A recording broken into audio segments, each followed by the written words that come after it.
നിന്നിട്ട് താരാണ് എടുത്തിടാൻ പറഞ്ഞത്? ഇനി ഊരാൻ പറ്റില്ല. ഇനി അത് വിട്ടോ നാളെ നേഴ്സറി പോകും. നാളെ നേഴ്സറി പോകുമ്പോൾ ടീച്ചറിൻ്റെ അടുത്ത് പറയാം എനിക്ക് ഊരാൻ പറ്റില്ല, ഞാൻ എടുത്തിട്ടത്. ഇതാണ് പറയണത്, തലയിലൊന്നും പാത്രങ്ങളൊന്നും വാരിയിടരുതെന്ന്. അടുത്ത ഒരുത്തൻ നോക്ക്, ഒരുത്തൻ അടുത്ത് കാണിക്കണത്. ഒരുത്തനും ഊരാൻ പറ്റണില്ല.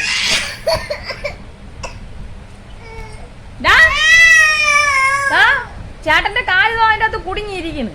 നീ അതിൻ്റെ അകത്തിട്ട് ഇനി എടുക്കാൻ പറ്റൂല. ചേട്ടനെ എടുക്കാൻ പറ്റണില്ല. അത് പോയി രക്ഷിച്ചോട് ചേട്ടനെ. അത് ഊരിക്കൊടിക്കും മക്കള് പോയി. അല്ല അവനെ വലിച്ചതല്ല ഊര്. ഓ പാവം.